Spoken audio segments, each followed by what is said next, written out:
यह वीडियो जरा गौर से सुनिएगा।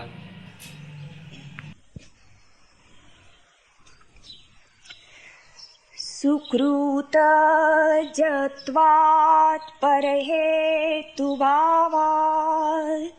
च क्रियासु श्रेयस्यः गौणानां त्रैविध्यम् इतरेण स्तुत्यर्थत्वात् साहचर्यम्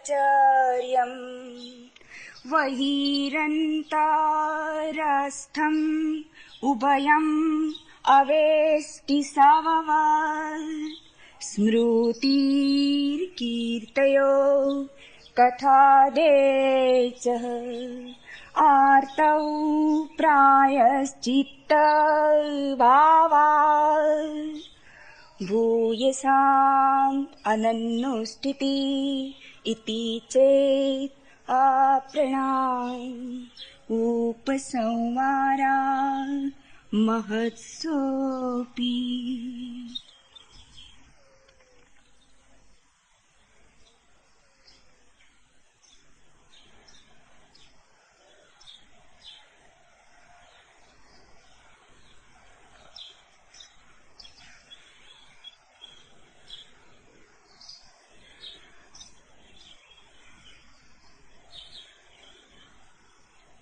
सांडिल्य ने भक्ति को दो खंडों में बांटा। एक साधन रूप भक्ति, एक साध्य रूप भक्ति। साधन रूप भक्ति को उन्होंने गौणी भक्ति कहा और साध्य रूप भक्ति को पराभक्ति। उस विभाजन की ही गहराई और विस्तार में आज के सूत्र हैं। अक्सर यह भूल हो जाती है कि साधन साध्य समझ लिए जाते हैं, तब साधन ही बाधक हो जाता है। जो नाव तुम्हें उस पार ले जाती है, अगर उस नाव को ही पकड़ लिया तो उस पार तुम कभी ना पहुंच पाओगे। उस पार पहुंचना है तो इस पार तो नाव पकड़नी होगी, उस पार पहुंच के नाव छोड़ देनी होगी। नाव अगर छोड़ी नहीं, सोचा कि जो नाव इस पार ले आई, जिसका इतना आभार है, उसे पकड़कर बैठ गए तो वही नाव बाधा हो जाएगी। श्री अरविंद ने कहा है, प्रारंभ में जो साधक है वही अंत में बाधक हो जाता है। और ये बिल्कुल स्वाभाविक है कि जिससे हमें इतना सहारा मिला हो, जिसके आधार से हमें इतने आनंद की उपलब्धि हुई हो, जिसके कारण हमारी प्यास तृप्ति के करीब आई हो, उससे हम बंध जाएं, उससे मोह पैदा हो जाए, उससे आसक्ति बन जाए। संसार की ही आसक्ति बाधा नहीं है, आसक्ति कहीं भी हो तो बाधा है।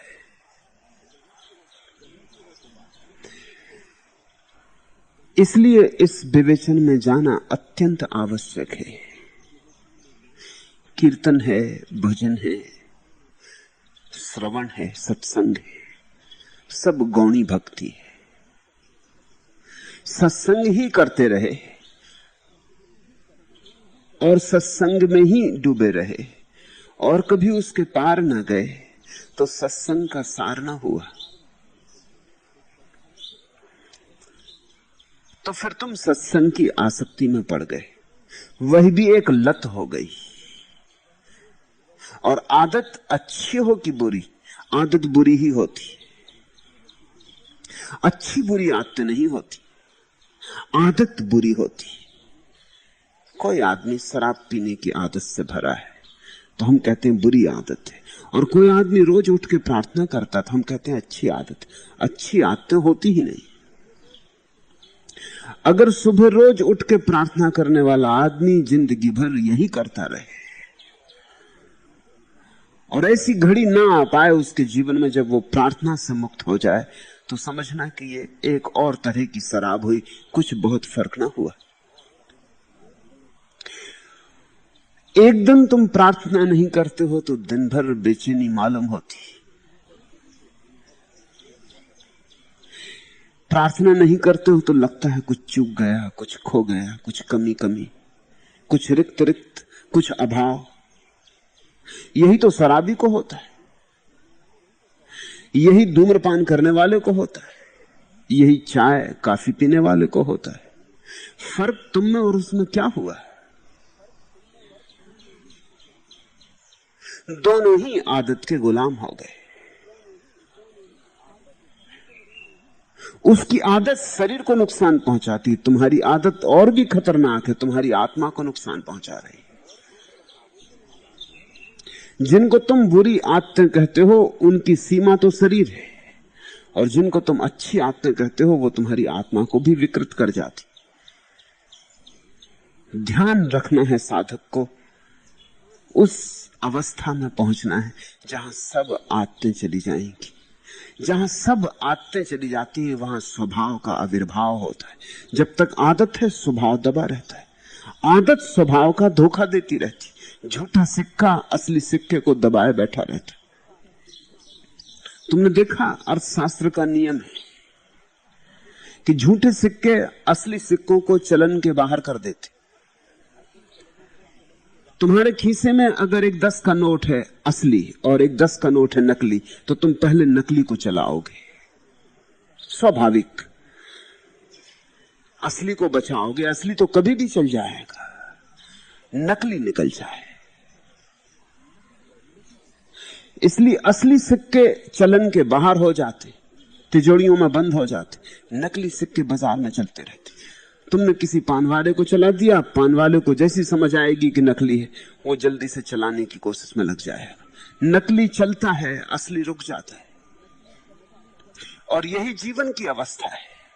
ये अर्थशास्त्र का ही नियम नहीं है, ये तुम्हारे आत्यंतिक अध्यात्म का भी नियम है।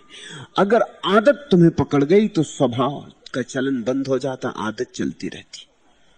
और आदत झूठी है, कृत्रिम है, ऊपर से आरोपित है, सीखी है।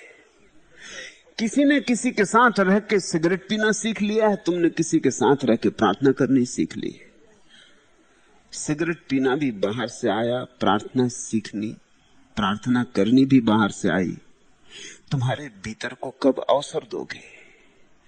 तुम्हारे भीतर जो पड़ा है कब उमगेगा? कब उसे अंकुरित होने दोगे?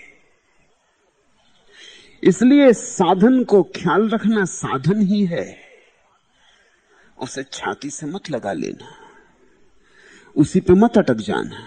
साधन कितना ही प्यारा हो, ऐसा समझो कि तुम बीमार थे और बड़े रुग्ण थे, मरण सैया पर पड़े थे और किसी औषधि ने तुम्हारे प्राण बचा लिए। अब क्या इस औषधि को जीवन भर पीते ही रहोगे? बीमारी चली गई, औषधि भी जानी चाहिए। जब व्याधि ही चली गई तो औषधि भी जानी चाहिए। अगर तुम कहो कि जिस व्याधि से छुड़ाया इस औषधि ने, इतनी महाव्याधि से छुड़ाया इस औषधि ने, इसको मैं अब छोड़ने वाला नहीं, ऐसी कल्याणकारी औषधि को मैं कैसे छोड़ सकता हूं?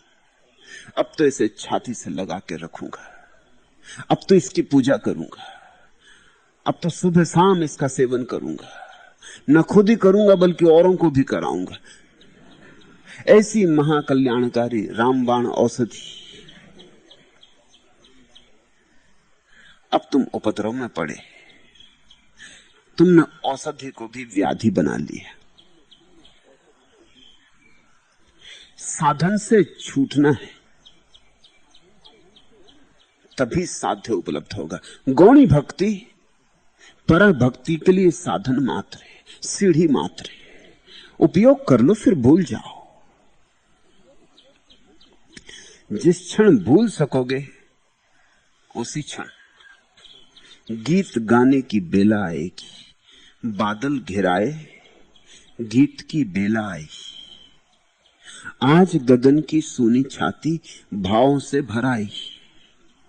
चपला के पांवों की आहट आज पवन ने पाई। डोल रहे हैं बोल न जिनके, मुख में विधि ने डाले बादल घिराए, गीत की बेला आई। बिजली की अलकों ने अंबर के कंधों को घेरा, मन बरबस यह पूछ उठा है कौन कहां पर मेरा। आज धरणी के आंसू सावन के मोतीबन बहुरे, घन छाए मन के मीत की बेला आई।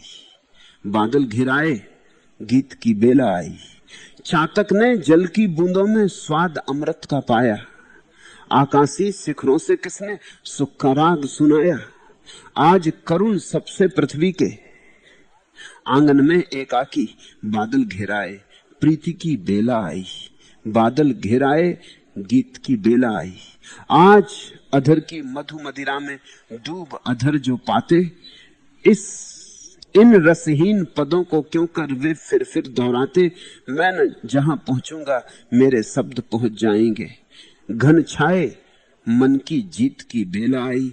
बादल घिराए गीत की बेला आई। गीत तुम्हारे भीतर पड़ा है, तुम्हारे स्वभाव का गीत, और जब तक तुम गा न लोगे तब तक तुम छूटोगे नहीं। मुक्ति का अर्थ क्या होता है? मुक्ति का अर्थ होता है तुमने अपनी नियति पा ली। तुम जो होने को पैदा हुए थे हो गए, तभी मुक्ति है। मुक्ति कोई निष्क्रिय अवस्था नहीं है जैसा कि अनेक लोगों ने तुम्हें समझाया है। मुक्ति का अर्थ नहीं है कि तुम पंगु और काहिल होकर और अपने हाथ से अपने जीवन को पक्षाघात लगाकर किसी पहाड़ की गुफा में बैठ गए। वो आत्मघात है, मुक्ति नहीं।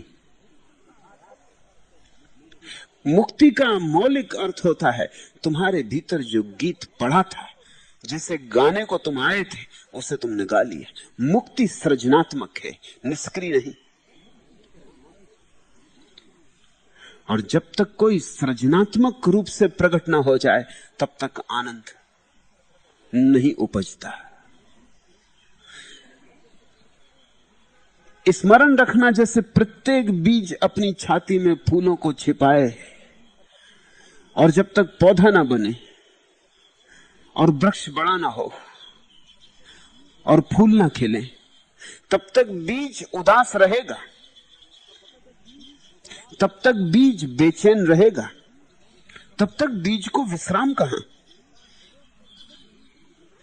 मेरे पास लोग आते हैं, वो कहते हैं चित्त बड़ा बेचैन है, शांति का उपाय बता दे। चित्त बेचैन है क्योंकि तुम्हारा बीज अभी फूटा नहीं, और अगर तुम्हें शांति का कोई उपाय बता रहा हो तो वो तुम्हारा दुश्मन। तुम्हें उपाय बताना जाना चाहिए सृजन का, शांति का नहीं। शांति तो सृजन की छाया है। लेकिन तुम्हें सदियों से यही सिखाया गया है, तुम्हारे तथाकथित महात्माओं ने तुम्हें यही बताया है, मुड़ जाओ जिंदगी से। बीजों को मंत्र सिखा दिए ताकि वो बीज ही रहने में शांत रहे। बैठ जाओ जाके पत्थर बन के, आंख बंद कर लो, विस्मरण कर दो सब। लेकिन ध्यान रखो, तुम लौट लौट के आओगे। परमात्मा तुम्हें तब तक नहीं छोड़ेगा जब तक तुम अपना गीत ना गा लो।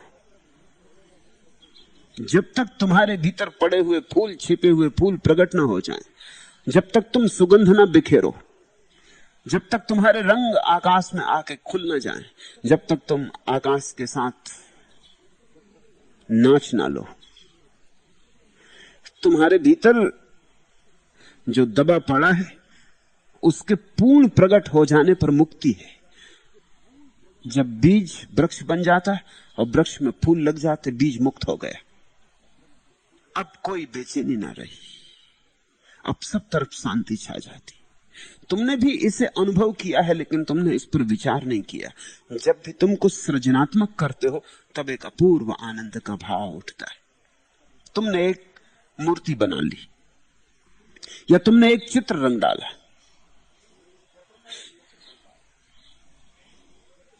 या कुछ और, हजार काम है दुनिया में। तुमने कोई काम कर लिया जो तुम करना चाहते थे, तब उसके पीछे एक शांति अपने आप चली आती। जब कृत्य का तूफान चला जाता है तो पीछे से शांति छा जाती। लेकिन कृत्य का तूफान उठना ही चाहिए। इसलिए मैं पक्ष में नहीं हूं कि कोई सन्यासी संसार छोड़कर भाग जाए। संसार है अवसर अभिव्यक्ति का। उसे छोड़कर भाग गए तो तुम वही बीज हो जो जमीन छोड़ के भाग गया। बैठ जाएगा बीज किसी गुफा में, लेकिन पत्थरों में बीज नहीं उगा करते। भूमि चाहिए, नर्म भूमि चाहिए, अवसर चाहिए। जहां वसंत आता हो, जहां भूमि कोमल हो, वहां गिरो, वहां टूटो, वहां उमगो। मुक्ति है सृजनात्मक। मनुष्य जाति के धर्मों ने सृजन को बहुत मूल्य नहीं दिया, इसलिए पृथ्वी धार्मिक नहीं हो पाई। सृजन का जितना मूल्य बढ़ेगा उतनी पृथ्वी ज्यादा धार्मिक हो पाएगी। इसलिए जितने सृजनात्मक लोग हैं आमतौर से मंदिरों मस्जिदों में नहीं जाते। जिन्हें जीवन में कुछ होना है वे वहां नहीं जाते। और जब काहल और सुस्त इकट्ठे हो जाते, लंगड़े लूले अंधे इकट्ठे हो जाते, मुर्दों की भीड़ लग जाती, तो जाने अनजाने हमारे मंदिर मस्जिद और गिरजे मरघट हो गए। वहां जिंदगी खिलती नहीं, वहां जिंदगी नाचती नहीं, वहां जिंदगी प्रकट नहीं होती। ध्यान रखना, बादल घिराए गीत की बेला आई, घन छाए मन के मीत की बेला आई। बादल घिराए प्रीत की बेला आई, घन छाए मन की जीत की बेला आई। बादल घिराए गीत की बेला आई। गीत की बेला कब आएगी? जब तुम्हारा स्वभाव प्रकट होगा। स्वभाव दबा पड़ा है बहुत से कूड़े करकट में, उस कूड़े करकट को छांटना है। इस छांटने में दो खतरे। एक खतरा है कि साधन जिससे तुम इस कूड़ा करकट को छांटोगे कहीं साधना हो जाए। दूसरा खतरा है इस डर से कि कहीं साधन साध्य ना हो जाए, तुम साधन का उपयोग ही ना करो तो कूड़ा करकट ना छटेगा। और इन दो ही खतरों में लोग बट गए। कुछ हैं जो साधन से डरते हैं, जो कहते हैं साधन के उपयोग में खतरा है, नाव में बैठना ही मत, क्योंकि जो बैठ गए वो फिर उतरते नहीं। और एक हैं जो कहते हैं नाव में बिना बैठे तो हम पार कैसे जाएंगे, नाव ही हमें इस पार ले आई, अब हम उतरें कैसे, अब हम उतरेंगे नहीं।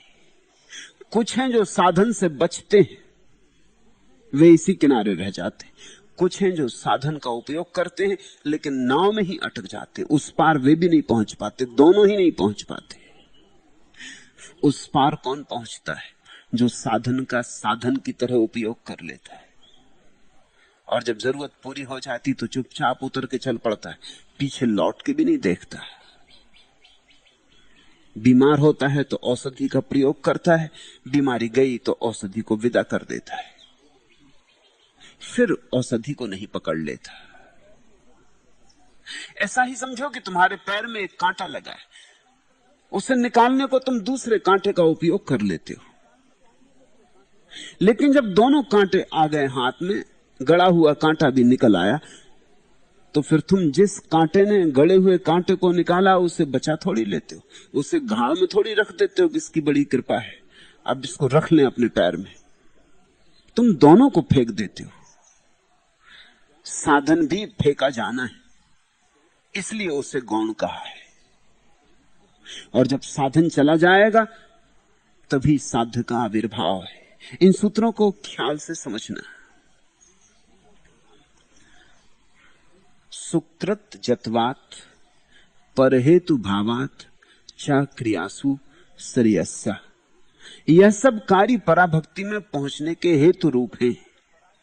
एवं सब प्रकार के पुण्य कार्यों में श्रेष्ठ है। पराभक्ति में पहुंचने के हेतु रूप पराभक्ति का अर्थ है वैसी चित्त की दशा जहां भक्त और भगवान में कोई भेद न रह जाएगा। पराभक्ति का अर्थ है जहां भगवान और भक्त पिघल के एक हो जाएंगे, जैसे बर्फ की चट्टान पिघल के जल से एक हो जाए, ऐसे हमारा अहंकार जहां पिघल के भगवत्ता में लीन हो जाएगा, जहां हम न बचेंगे, जहां हमारी कोई धारणा न बचेगी। हम जैसे बीज जमीन में टूट जाता है ऐसे ही टूट जाएंगे और बिखर जाएंगे। तभी जो छिपा है हमारे भीतर प्रकट होगा, तभी सृजनात्मकता अपने शिखर पर पहुंचती। पराभक्ति का अर्थ है जहां भक्त विलीन हो जाता है। और ध्यान रखना, जहां भक्त विलीन होता है वहां भगवान भी विलीन हो जाता है। भगवान भी भगवान की तरह तभी तक मालूम होता है जब तक भक्त है। वो भक्त की धारणा है। जब भक्त ही ना रहा तो उसकी धारणा कहां रहेगी। जब गंगा सागर में गिर जाती है तो गंगा ही विलीन नहीं हो जाती, सागर भी गंगा में विलीन हो जाता है। भक्त भगवान में गिर के नुकसान में नहीं पड़ता, क्षुद्र होता है और विराट अपना हो जाता है। द्वैत समाप्त जहां हो जाता है उस स्थिति का नाम है पराभक्ति। उस पराभक्ति के लिए ये साधन है श्रवण, मनन, निधिध्यासन, सत्संग, भजन, कीर्तन, नर्तन इत्यादि। इन सब साधनों का उपयोग कर लेना। ये सभी साधन उपयोगी हैं, मगर सतत जागरूकता रखना। कोई साधन ऐसा ना पकड़ जाए कि फिर छूटे ना। तुम मालिक रहना, साधनों को मालिक मत बन जाने देना। चीन में एक बड़ी प्रसिद्ध कथा है।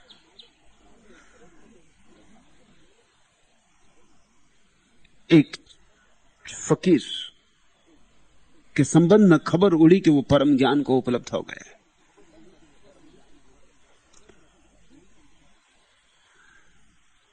तो एक दूसरा फकीर उससे मिलने गया। ये दूसरा फकीर जब पहुंचा तो पहला फकीर अपनी गुफा के द्वार पर एक चट्टान पर बैठा था। बड़ी भयंकर जगह थी, सिंह दहाड़ रहे थे। ये पहला फकीर जाके पहुंचा वहां और अचानक एक सिंह दहाड़ा तो उसकी छाती कब गई, उसके हाथ पैर कब गए। उस गुफा में रहने वाले फकीर ने कहा, तो अभी तुम्हारा भय गया नहीं।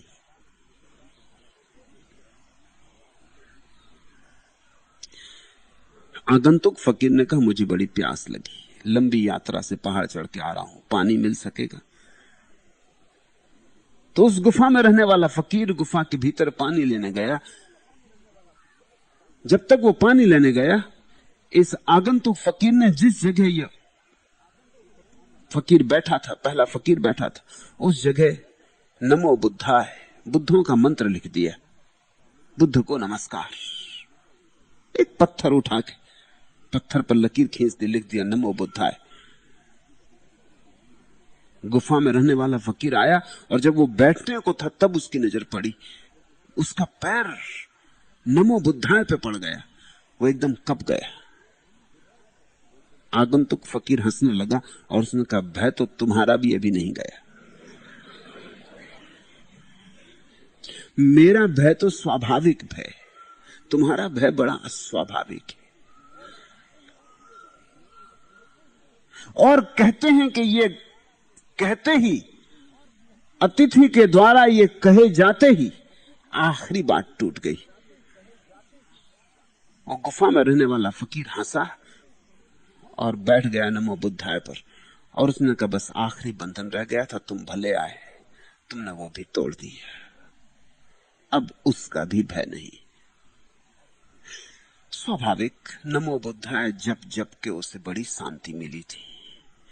बड़ा आनंद हुआ था।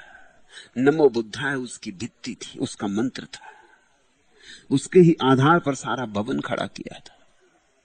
स्वाभाविक है कि भय लगे कि कहीं बुद्ध के ऊपर पैर ना पड़ जाए। तुम्हारा भी पैर अगर गीता में लग जाता तो जल्दी से छू के नमस्कार कर लेते हो ना गीता को। मंदिर की मूर्ति से अगर धक्का लग जाए तो एकदम गिर पड़ते, साष्टांग की क्षमा करना, एकदम घबराहट हो जाती।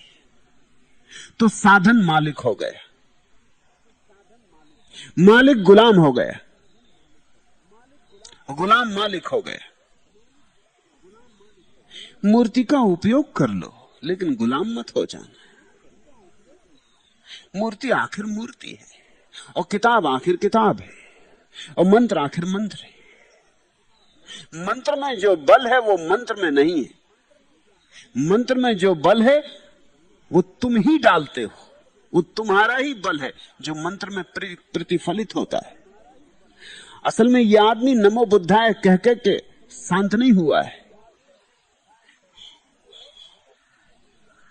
क्योंकि दूसरे लोग हैं जो और कुछ कह के शांत हो गए। अंग्रेजी के महाकवि टेनिसन ने लिखा है कि मुझे तो दूसरा कोई मंत्र कभी जमा ही नहीं, मैं तो अपना ही नाम दोहराता हूं और बड़ी शांति मिलती। Tennyson Tennyson Tennyson. उसी बचपन से ये पकड़ गया। जंगल से निकलता था, घबराहट लगी, अकेला था, कुछ और सूझा नहीं कि क्या करूं, तो जोर जोर से टेनिसन टेनिसन अपने को जगाने लगा कि मत घबरा टेनिसन, याद कर अपनी, क्यों डरता है, टेनिसन टेनिसन टेनिसन। और उसे बड़ी शांति मिली, सूत्र हाथ लग गया। फिर जब भी उसे बेचैनी होती वो बैठ के अपना नाम दोहरा लेता। रात नींद ना आती, अपना नाम दोहरा लेता और नींद आ जाती, और बेचैनी होती तो बेचैनी शांत हो जाती। फिर तो हाथ लग गई कला, फिर तो वो बूढ़ा भी हो गया तो भी उसे दोहराता रहा। ख्याल रखना, राम में कुछ भी नहीं है, न कृष्ण के नाम में कुछ है, न बुद्ध के नाम में कुछ। नाम में तो तुम डालते हो, तुम जो डालते हो वही तुम्हें मिल जाता है। इसलिए मोहम्मद का नाम लेके भी लोग पहुंच जाते हैं, महावीर का नाम लेके भी पहुंच जाते हैं। ये मजा देखो, ये टेनिसन को अपना ही नाम लेके पहुंचना हो गया। तुम जरा किसी एकांत में बैठ के कभी अपना ही नाम दोहराना, बड़ी शांति मिलेगी। तब तुम चकित हो गए कि महर्षि महेश योगी से मंत्र लेने की कोई जरूरत नहीं। कोई भी शब्द का मूल्य नहीं है। जब एक शब्द पर तुम आरूढ़ हो जाते हो, उस आरूढ़ता का मूल्य, शब्द कौन है इससे कोई फर्क नहीं पड़ता। शब्द का तुम्हें अर्थ भी पता ना हो तो भी कुछ फर्क नहीं पड़ता। एक ही शब्द रह जाता है, एक ही शब्द घूमता है और सारे शब्दों को हटा देता है। एक ही शब्द पर सारे प्राण केंद्रित हो जाते, एकाग्र हो जाते। उस एकाग्र हो जाने से शांति का अनुभव होता है। उसी एकाग्रता में धीरे धीरे एक अपूर्व नई केंद्रित चेतना पैदा होने लगती, एक समग्र चेतना का आविर्भाव होने लगता है। लेकिन खेल सब तुम्हारा है। इसलिए ऐसा हो जाता है कि तुम्हारी मूर्ति को अगर तुम पूछते हो, जरा पैर लग जाता तो तुम दिन भर डरे रहते हो कि भूल चूक हो गई, अब क्या होगा क्या नहीं होगा। उसी मूर्ति को आके कोई तोड़ जाता है, जिसको मूर्ति में भरोसा नहीं, उसको कुछ भी नहीं होता। मूर्ति में कुछ भी नहीं है, तुम्हारे भाव में सब कुछ है। भक्ति अर्थात मौलिक रूप से भाव। तुम जितना डालते हो उतना पाते हो। यही तो भ्रांति हो गई। सारनाथ पर हमला हुआ, गजनी आया, 1200 पुजारी थे, बड़ा मंदिर था, कहते हैं पृथ्वी का सबसे बड़ा मंदिर था और सबसे धनी मंदिर था उस समय का। आसपास के राजपूतों ने खबर भेजी मंदिर के महापुजारी को कि हम आ सकते हैं और लड़ सकते हैं। लेकिन पुजारी ने कहा, तुम्हारे लड़ने की जरूरत क्या? जो भगवान सबकी रक्षा करता है उसको तुम्हारी रक्षा की जरूरत है। पुजारियों के तर्क में भी बल तो था। राजपूतों को भी लगा कि बात तो ठीक है, सबका रक्षक अगर अपनी रक्षा ना कर सके तो फिर हमारी रक्षा क्या करेगा? हम उसकी रक्षा करने जाएं, ये बात ही बेहुदा है। इसलिए गजनी को कोई अवरोध नहीं हुआ, गजनी से कोई लड़ा नहीं। गजनी सीधा मंदिर में प्रवेश कर गया, लेकिन पुजारियों से एक भूल हो गई। वो भगवान तुम्हारे लिए भगवान था, तुमने उसमें भाव की प्रतिष्ठा की थी, गजनी को तो नहीं था। उसने उठाई गदा और भगवान को टुकड़े टुकड़े कर दिए। भगवान चारों खाने चित्त पड़े। पुजारी चौंके कि भगवान को क्या हो गया, और उन्होंने भगवान की मूर्ति में छिपा रखे थे बहुमूल्य हीरे जवाहरात, वो सब बिखर गए।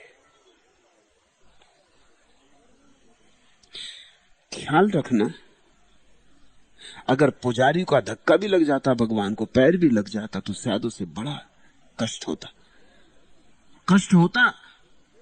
प्रायश्चित होता, बीमार हो सकता था, कोढ़ निकल सकता था, और सब उसके ही मन का खेल होता। मर भी सकता था कि मुझसे ऐसी भूल हो गई। भूल इतनी गहरी उतर सकती थी भीतर, पश्चाताप इतना सघन हो सकता था कि मौत भी हो जाती। गजनी को कुछ बाल बांका ना हुआ, सिर में दर्द भी ना हुआ।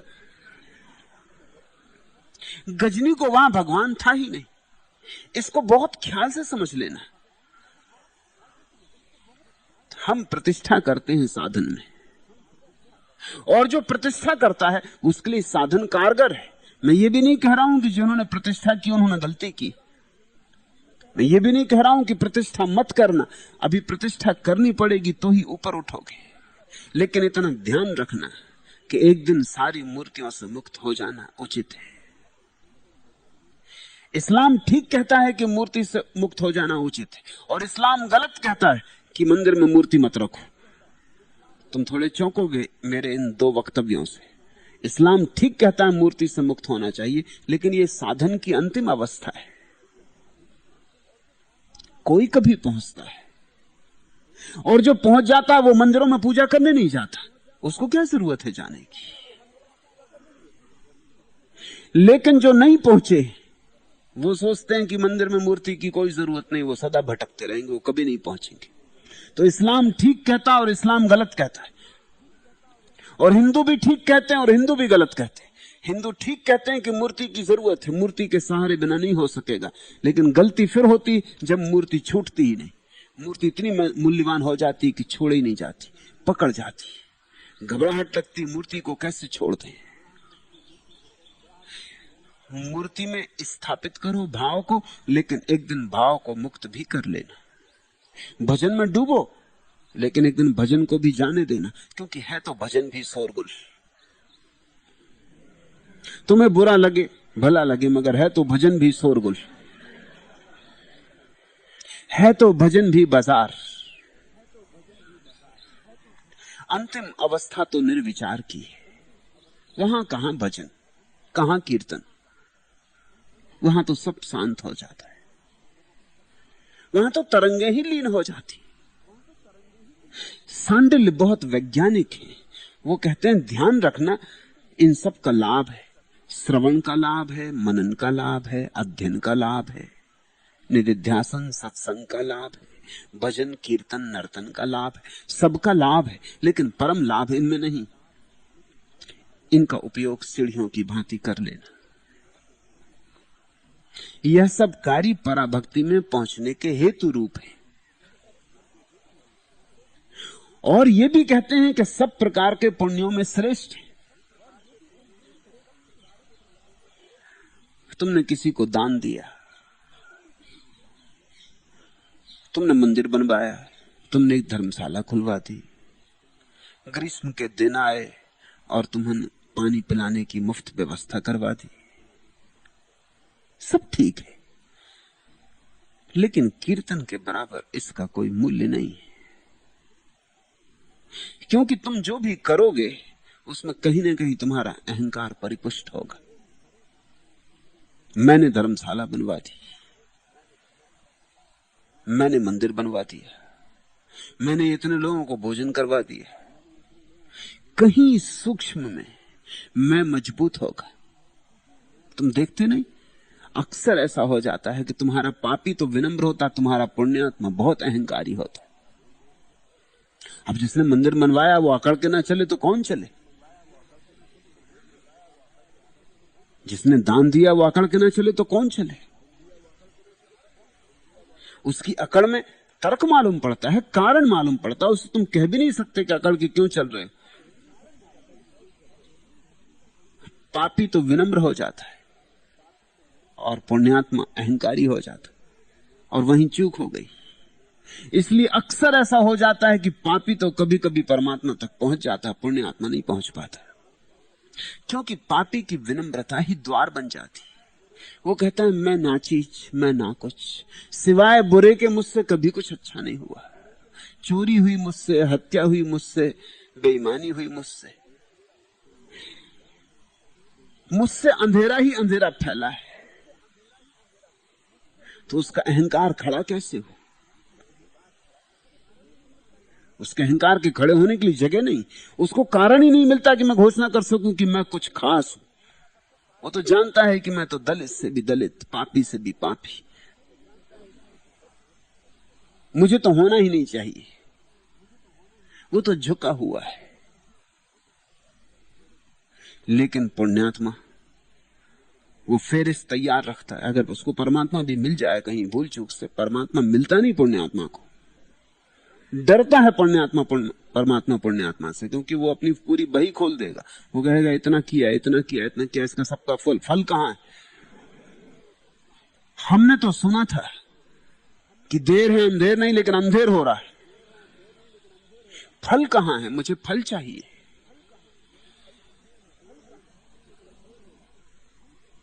पापी तो गिर पड़ेगा, वो कहेगा क्षमा चाहिए मुझे। पुण्यात्मा कहेगा फल चाहिए मुझे। फर्क समझ लेना।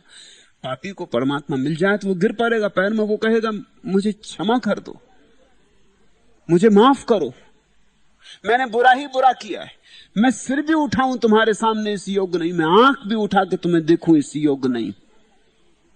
सिर्फ पापों की गठरी है मेरे ऊपर। मेरा तो एक ही भरोसा है कि तुम करुणावान हो, और कोई भरोसा नहीं। मुझ में भरोसा नहीं है भीतर, तुम में भरोसा है। तुम्हारी करुणा अपार है। तुम चाहोगे तो मुझ पापी को भी उबार लोगे, मगर तुम चाहोगे तो ही उबार सकोगे। अपने से तो मैं डूबने ही वाला हूं, अपने से तो मैं डूब ही गया हूं, मेरे किए कुछ होने वाला नहीं। और इसी में उबरना है। यही विनम्रता परमात्मा से जोड़ देती है। पुण्यात्मा सोचता है मेरा अपना किया हुआ है, अपनी बनाई सीढ़ियां, इन्हीं से चढ़ चढ़ के पहुंच जाऊंगा मोक्ष तक। यही अहंकार उसे नरक ले जाता है। इसलिए सांडिल्य कहते हैं कि ये भजन, कीर्तन, नर्तन, सत्संग सभी पुण्यों से श्रेष्ठ है। क्यों? क्योंकि भजन की मौलिक शर्त यही है कि तुम करने वाले नहीं होने चाहिए। भजन हो, किया ना जाए, ये उसकी मौलिक शर्त है। तुम डोलो, मगर अपने को डुलाना मत। डुलाया कि चूक गए, डुलाया कि तुमने कृत्रिम कर लिया, अभिनय कर लिया, फिर तुम अभिनेता हो। तुम अच्छी तरह से डोल सकते हो, अच्छी तरह से आंसू भी बहा सकते हो, मगर वो सब अभिनय। भजन की मौलिक शर्त है होने देना, भाव से उमंगने देना, तुम्हारे भीतर से बहने देना। कर्ता मत बनना उसके, सहज हो, स्वाभाविक हो, स्वस्फूर्त हो तो भजन। पुण्य करना पड़ता है, अगर भजन भी करना पड़े और ऐसा हो जाता है तो फिर चूक हो गई, वो भजन ही नहीं। तुमने देखा कभी तुम मंदिर गए, अगर कोई देखने वाला नहीं तो तुम पूजा पत्री जल्दी से कर लेते, कोई देखने वाले नहीं तो सार भी क्या, दो दो सीढ़ियां एक साथ चढ़ जाते, कुछ लकीरें यहां वहां छोड़ के जल्दी आगा पीछा किया। देख रहे हो कोई देखने वाले नहीं तो फायदा भी क्या। लेकिन अगर सारा गांव इकट्ठा हो, मैं छोटा था तो अपने गांव के मंदिर जाता था, वहां मैं यही देखने जाता था कि वहां किस किस ढंग की प्रार्थना होती। जब कभी मंदिर में कोई उत्सव होता, भीड़ होती, तो मैं उन्हीं लोगों को प्रार्थना करते देखता जिनको मैंने अकेले में प्रार्थना करते देखा। लेकिन वो देखते कि एक छोकरा बैठा है, इससे क्या लेना देना, मैं बैठा रहता। और वो देखते कि ये तो अक्सर बैठा रहता आके, इसका क्या लेना देना। लेकिन जब भीड़ होती, उत्सव होता गांव में, मंदिर में सारे लोग इकट्ठे होते, तब उनका भाव देखते बनता था। तब मैं सोचता कि बात क्या है। उत्सव के दिन भगवान होता है, जब उत्सव नहीं होता, गांव के लोग इकट्ठे नहीं होते, तब भगवान नहीं होता। तब वो उनकी आंखों से आंसू गिरते, वो हाथ में थालियां लेके पूजा की और नाचते और ऐसे मस्त हो जाते जैसे सब भूल गए संसार। और इनको ही मैंने उस समय भी प्रार्थना करते देखा जब कोई नहीं होता, मैं ही अकेला वहां बैठा होता। तो ये जल्दी से देर न लगती इनको, जल्दी से निपटा के वो गए। और जब भीड़ भाड़ होती तो घंटों लग जाते, गिर गिर पड़ते, समाधि अवस्था लग जाती। मुझे छोटे से ही जिज्ञासा रही, तो जब भी किसी की समाधि लगती थी तो मैं सुई इत्यादि लेके वहां मौजूद,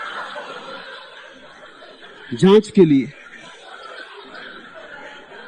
एक सज्जन को मेरे गांव में अक्सर समाधि लग जाती थी, वो मुझे देखते ही से डरते थे। वो कहते तुम सुई वगैरह मत लाना, क्योंकि जब मैं समाधि में होता हूं तुम सुई चुभाते।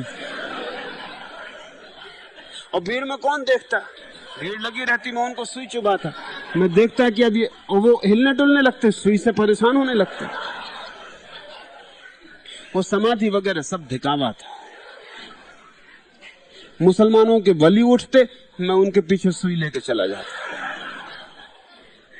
मुझसे गांव में लोग डरने लगे, वली समाधि इत्यादि करने वाले लोग। तुम चकित होगे, मुझे एक वली मिठाई देते थे। जब उनका वली उठता था उसके एक दिन पहले वो मुझे मिठाई दे जाती कि भैया तू सुई मत चुभाना, क्योंकि बड़ा दर्द होता है।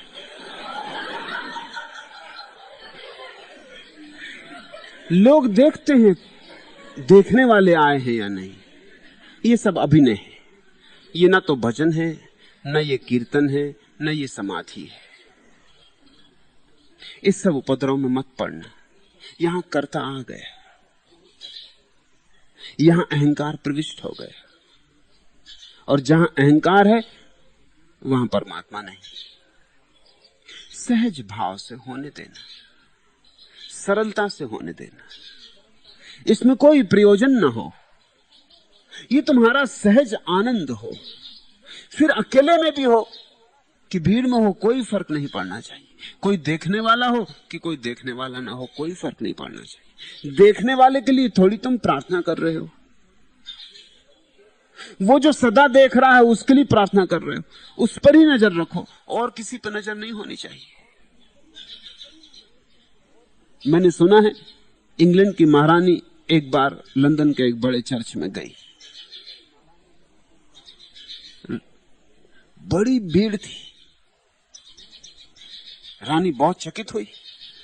उसने पादरी को पूछा कि मैं तो सोचती थी लोगों का धर्म में विश्वास उठा जा रहा है, यहां इतनी भीड़ देख के मुझे संदेह होती उस बात में। इतने लोग इतने भाव से चर्च में आए हुए। उस पादरी ने कहा, आप कभी बिना खबर किए आए, यहां कोई नहीं आता। ये सब आपके लिए आए, ये परमात्मा के लिए नहीं आए। आपके आने के पहले हम परेशान हो गए हैं। 2 दिन से फोन ही फोन आ रहे हैं कि रानी निश्चित आ रही, और मैं फोन पर लोगों को समझा रहा हूं कि रानी का तो पक्का नहीं, लेकिन परमात्मा निश्चित रहेंगे। मगर परमात्मा में किसी की उत्सुकता नहीं। वो कहते परमात्मा ठीक, हम पूछते रानी आ रही कि नहीं। परमात्मा से किसको लेना देना है। लेकिन रानी अगर आ रही हो तो लोग वहां मौजूद होना चाहते, पहली पंक्ति में होना चाहते। और रानी को देख के एकदम समाधि लगने लगेगी उन्हें, और तुम समझोगे कि भगवान के लिए बड़ा भाव पैदा हो रहा है। सावधान रहना, दूसरों से ही नहीं अपने से भी सावधान रहना, अपने भीतर परख करते रहना। सबसे श्रेष्ठ बात तो वही है, सबसे बड़ा पुण्य तो वही है जब तुम्हारा अहंकार गलता है, और उस गलित अहंकार में से असहाय अवस्था की आह उठनी शुरू होती। वही आह भजन।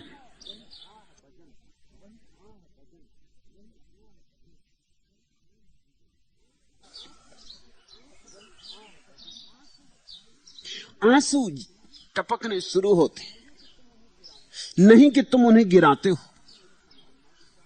तुम संभालना भी चाहो तो नहीं संभाल पाते हो।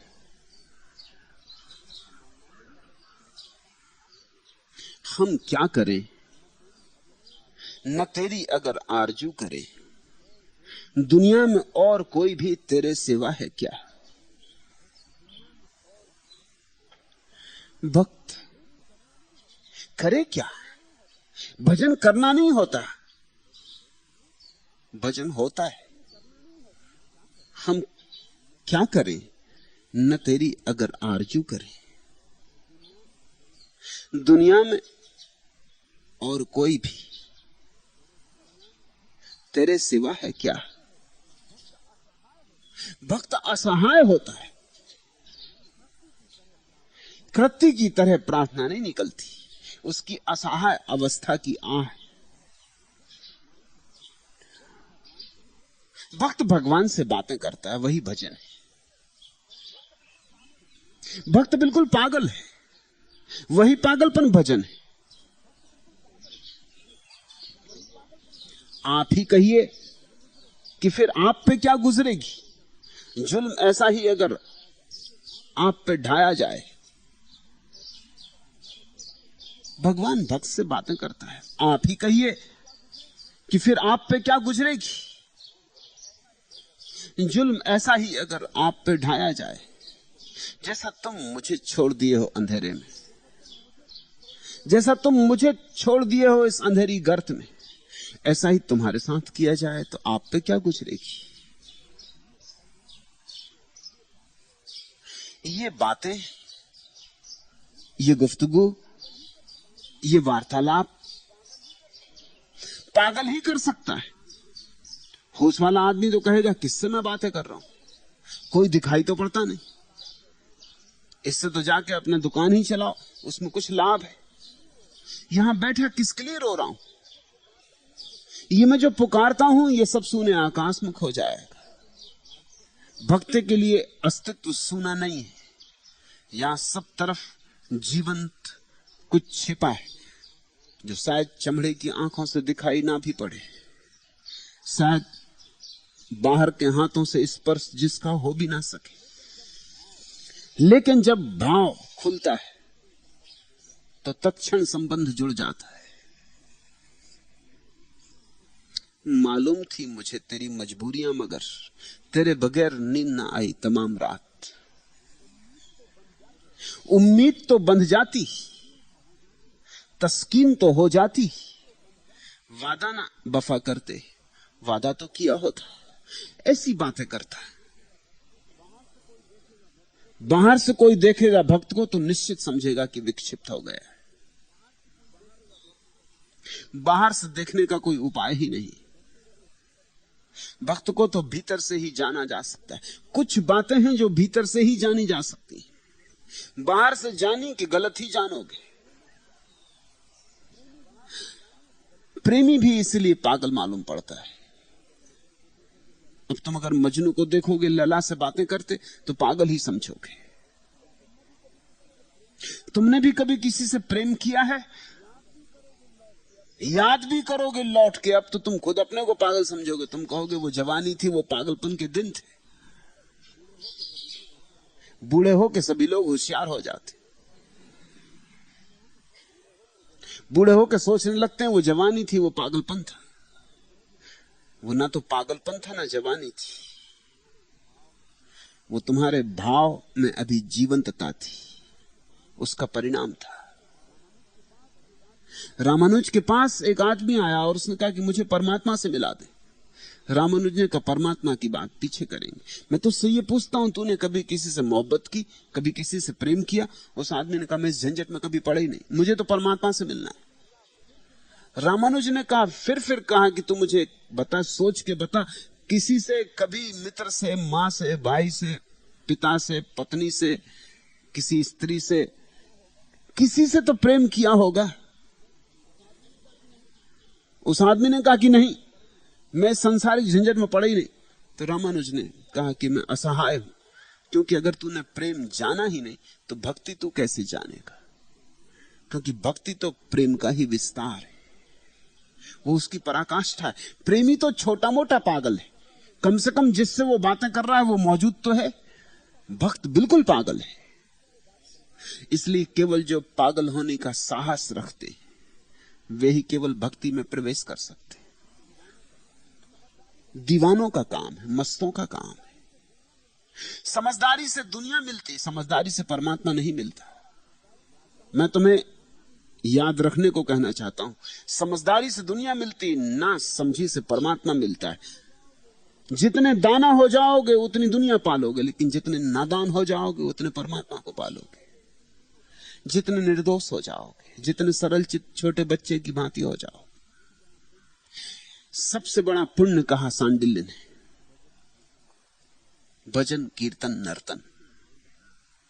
लेकिन ध्यान रखना, ये सब गौण है, ये सब यात्रा के उपाय है। मंजिल पर पहुंच के ये सब चले जाने चाहिए। इनको पकड़ मत लेना, इनका अभ्यास मत कर लेना, इनसे गुजर जाना, इनसे अटक मत जाना।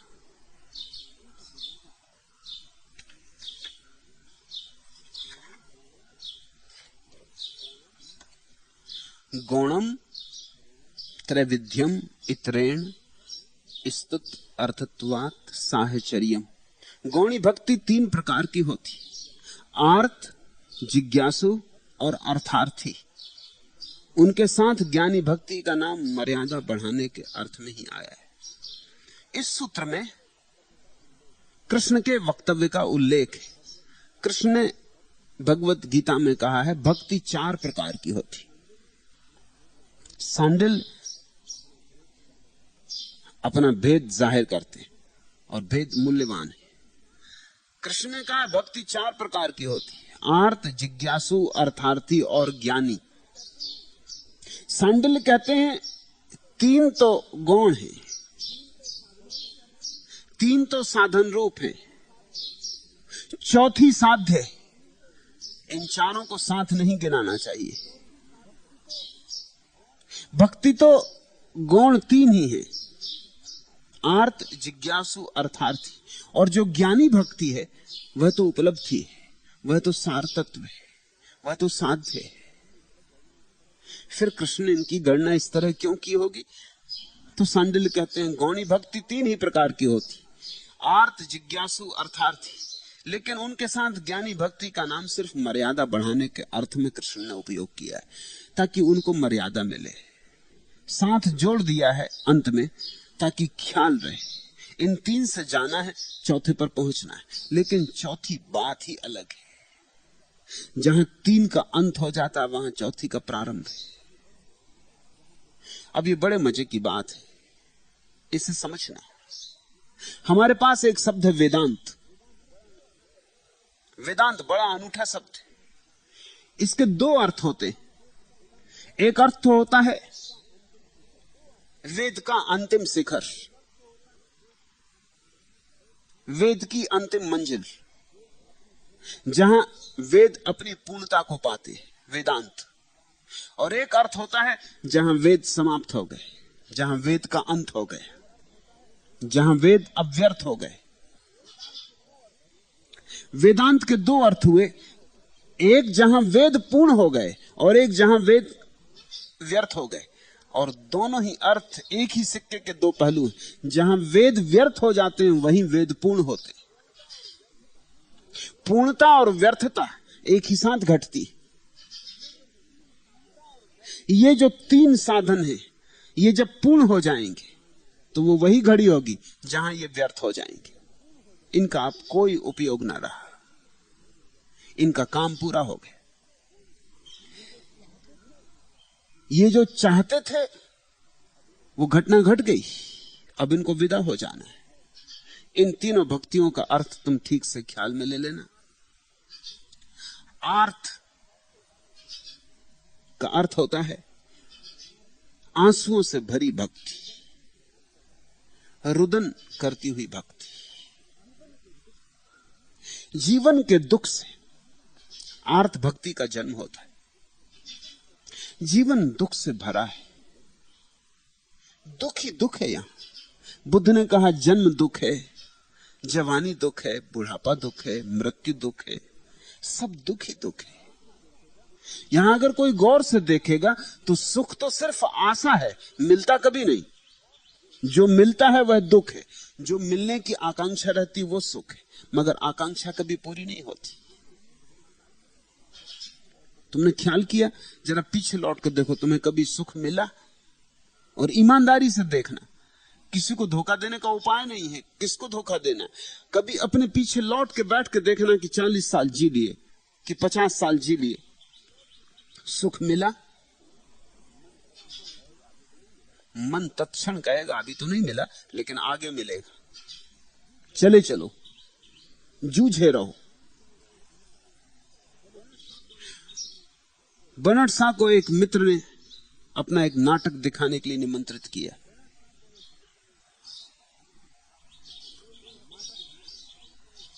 नाटक 2 ही दृश्य हुए थे और बर्नार्ड शॉ उठ के खड़ा हो गए। उसने कहा मैं चला भाई, नमस्कार। उस मित्र ने कहा अभी चले, अभी नाटक पूरा नहीं हुआ। बर्नार्ड शॉ ने कहा कि 2 दृश्य देख के समझ गया, जिसने 2 लिखे हैं उसी ने तो आगे के भी लिखे होंगे ना। बात खत्म हो गई। इन 2 से काफी स्वाद आ गए। इस बात का नाम ही मेधा है। 50 साल हो गए सुख नहीं मिला, लेकिन जिसने 50 साल जिया है वही तो आगे भी जिएगा ना। और जिस ढंग से 50 साल जिए उसी ढंग से तुम आगे जियोगे। वही जो तुमने 50 साल में किया आगे भी दोहराओगे। करोगे क्या? और वही क्रोध, वही प्रेम, वही लोभ, वही मोह, वही घर, वही दुकान, वही हार, वही जीत, वही सफलता, असफलता, यश, अपयश, वही तो करोगे ना। कोल्हू के बैल की तरह वही तो चलोगे, वही वर्तुल में घूमते रहोगे। 50 साल घूम के तुम्हें यह ख्याल नहीं आया कि सुख केवल एक भ्रांति है, मिलता कभी नहीं, बस मिलने का आश्वासन रहता है। जैसे क्षितिज है दूर, आकाश जमीन को छूता हुआ मालूम पड़ता, छूता कहीं नहीं। लगता है कि अगर दौड़ूं तो घंटे 2 घंटे में पहुंच जाऊंगा जहां छू रहा है आकाश पृथ्वी को, लेकिन तुम कभी पहुंचोगे नहीं। जितना तुम क्षितिज के करीब पहुंचोगे, क्षितिज पीछे हटता जाएगा। तुम्हारे और क्षितिज के बीच दूरी सदा उतनी ही रहेगी, उसमें कभी कमी नहीं होती, इंच भर कमी नहीं होती। मनुष्य और सुख के बीच दूरी सदा उतनी ही रहती। जन्म के वक्त जितनी थी, मृत्यु के वक्त भी उतनी ही रहती। सुख कभी मिलता नहीं। जिसे जीवन का ये दुख दिखाई पड़ जाता है वो क्या करे? अब रोए ना तो और क्या करे? उसके भीतर आर्त भक्ति पैदा होती। जीवन के दुख अनुभव से आंसुओं का जन्म होता है, रुदन पैदा होता है, असहाय अवस्था मुखर होती। तो भक्ति का एक रूप है आर्त। कुछ लोग इस तरह से जाएंगे।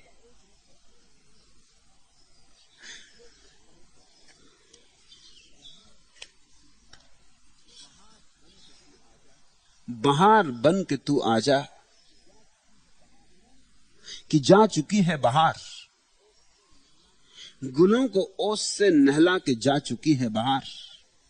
मुझे तो खून के आंसू रुला चुकी है बहार, मेरी तो दुनिया मिटाकर ही जा चुकी है बहार। फकत मुझे यही नगमा लिखा चुकी है बहार, बहार बन के तू आजा की जा चुकी है बहार। इन अंध लीबों के नगमों की लोरियों की कसम, नसीमे सुबह की उन मीठी थपकियों की कसम, वो तेरी याद की दिलजोज हिचकियों की कसम, तुझे गुलिस्तां की रंगीन तितलियों की कसम, बहार बन के तू आजा कि जा चुकी है बहार। इन पंक्तियों को लिखा तो है किसी ने सांसारिक प्रेम के लिए, लेकिन भक्ति की भी यही प्रार्थना है कि मैंने देख ली ये बहार। ये बहार सिर्फ बहार का धोखा है।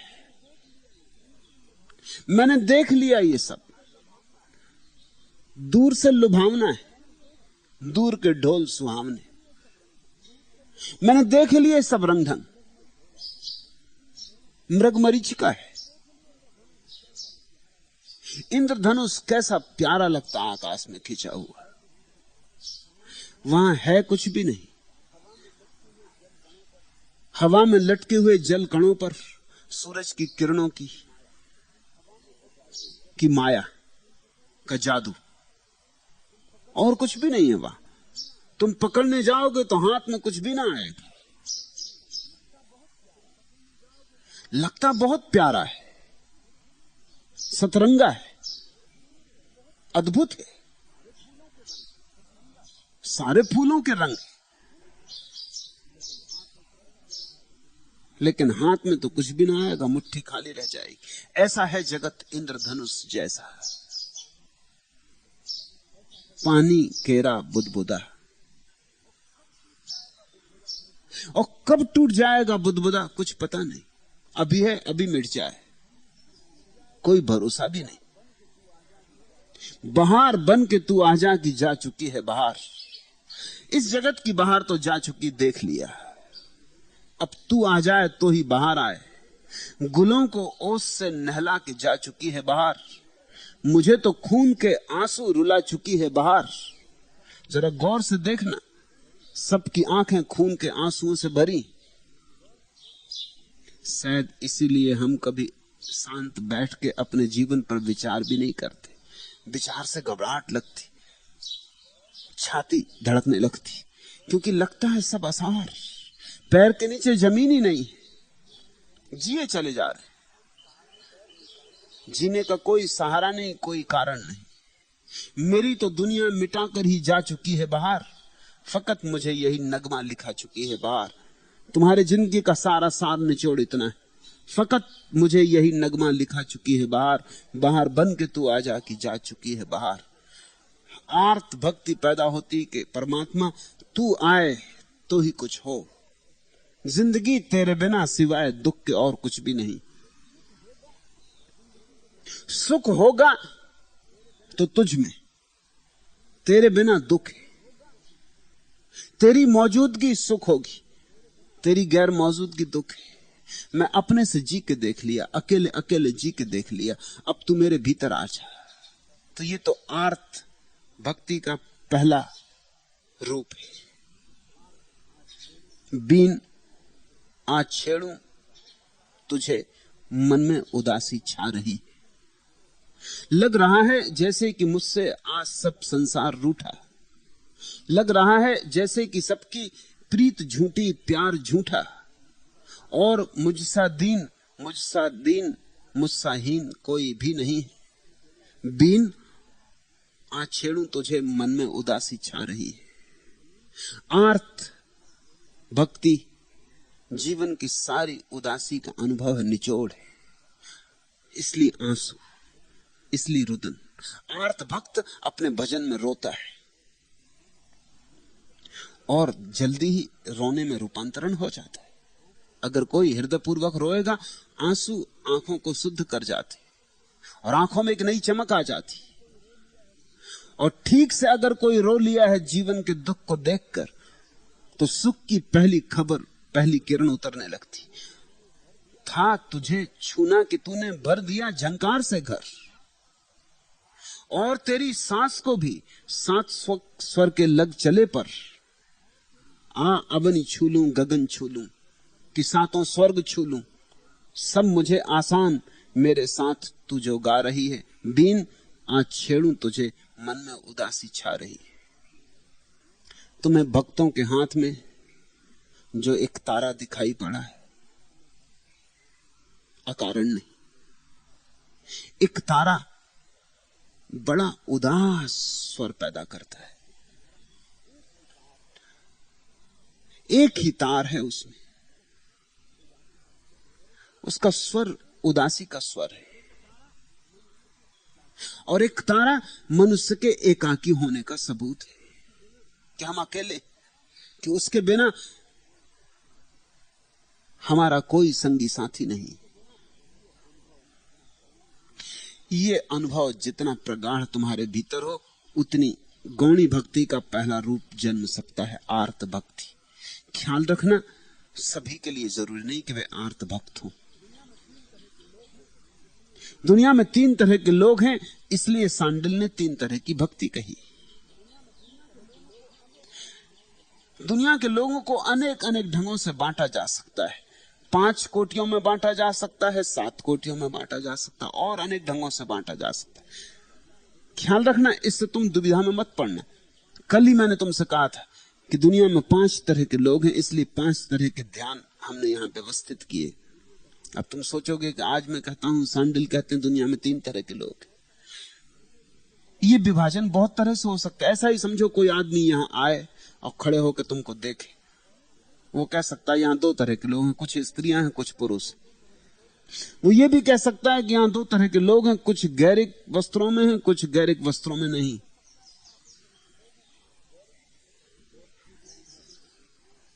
वो और तरह के विभाजन भी कर सकता है। वो कह सकता है यहां 3 तरह के लोग हैं, कुछ बूढ़े हैं, कुछ जवान हैं, कुछ बच्चे। ये विभाजन बहुत तरह से हो सकता है। वो कह सकता है यहां कुछ जर्मन है, कुछ जापानी है, कुछ हिंदुस्तानी, कुछ चीनी। ये विभाजन बहुत तरह से हो सकता है। इसलिए दुनिया में बहुत तरह के विभाजन किए गए हैं, सब उपयोगी हैं और उनमें कोई विवाद नहीं। हम बहुत तरह से बांट सकते हैं। सांडिल ने 3 तरह से बांटा। एक, जिनके जीवन में दुख का अनुभव बहुत प्रगाढ़ हो सकता है, जिनको दुख का साक्षात्कार हो सकता है। दूसरा, सांडिल कहते हैं जिज्ञासु भक्ति, सत्य की जिज्ञासा से। पहला व्यक्ति दुख की जिज्ञासा से चलता है। दूसरे तरह का व्यक्ति जीवन में उसे सत्य क्या है यह दिखाई नहीं पड़ता। जीवन में सब असत्य दिखाई पड़ता है, भ्रम दिखाई पड़ता है, माया दिखाई पड़ती। ऊपर ऊपर से कुछ, भीतर भीतर कुछ और है, ऐसा उसे मालूम होता है। भीतर क्या है, सच्चाई क्या है, असलियत क्या है, हकीकत क्या है, यथार्थ क्या है, ये उसकी जिज्ञासा है।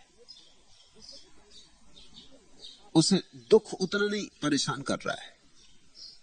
उसकी परेशानी यह है कि जीवन का सत्य क्या है, मैं जीवन के सत्य को कैसे पालूं, क्योंकि सत्य को पालूं तो शाश्वत को पालूं। सत्य मिल जाए तो सनातन मिल जाए। वो कहता है दुख भी अगर हो रहा है तो इसलिए हो रहा है कि हमने क्षणभंगुर को पकड़ा है। अगर शाश्वत मिल जाए तो दुख अपने आप खो जाएगा। ये एक दूसरी तरह की जिज्ञासा है, एक दूसरे तरह की यात्रा है। जिसके जीवन में ऐसा प्रश्न प्रगाढ़ होकर उठता हो, मेरे पास लोग आते, कोई पूछता है कि मैं कौन हूं, यह जानना चाहता हूं। बहुत लोग हैं जो ये नहीं पूछते कि मैं कौन हूं, यह जानना चाहता हूं। बहुत लोग पूछते हैं कि बड़ा दुख है, क्रोध है, उदासी, इससे कैसे छुटकारा हो, चिंता है, बेचैनी है, परेशानी है, संताप है, इससे कैसे मुक्ति हो। उन्हें कोई सवाल नहीं है कि मैं कौन हूं। अगर उनसे कहो कि पहले यह सोचो कि मैं कौन हूं, तो वो कहते इससे क्या होगा, इससे सार क्या है। और ध्यान रखना, जो आदमी पूछ रहा है कि चिंता है, बेचैनी है, परेशानी है, अगर उसकी सारी चिंता, बेचैनी, परेशानी छूट जाए तो वो जान लेगा कि वो कौन है। और जो आदमी कह रहा है मैं कौन हूं, अगर वो ये जान ले तो उसकी सारी चिंता, परेशानी मिट जाएगी। अंतिम परिणाम एक है, लेकिन यात्रा पथ अलग अलग है। मैं कहां जाऊं, यह आवाज किधर से आई। जैसे सागर कोई खुनके, कोई शीशा टूटे, जैसे शर्मीले मुगन्नी का इरादा टूटे, जैसे सहराओं की तहनाई में नए की आवाज, जैसे लहरों पे हवाओं की थिरकता हुआ साज। मैं कहां जाऊं, यह आवाज किधर से आई। मैं हूं मगमूम कि यह साज भी मगमूम से है। यह मेरे अश्क हकीकत है कि मोहम से है। जैसे तन्हाई में एक साज बजाता हो कोई, जैसे खामोश सितारों को रुलाता हो कोई। मैं कहां जाऊं, यह आवाज कहां से आई। कौन गुमनाम खलाओं में बुलाता है मुझे, कौन मानुस सा एक राग सुनाता है मुझे। जैसे गुजरे हुए लम्हों को पुकारे कोई, जैसे डूबी हुई किश्ती को उभारे कोई। और यह आवाज किधर से आई? एक जिज्ञासा, मैं कौन हूं? यह जगत क्या है? इस जगत को बनाने वाला कौन है? हम कहां से आते? हम क्यों आते? हम क्यों हैं? हम कहां जाते?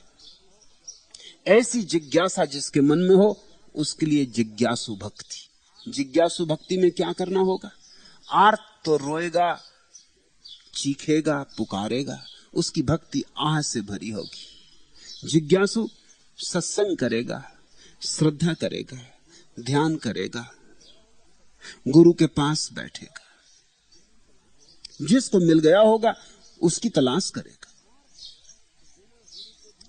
आर्त बिना गुरु के भी चल सकता है,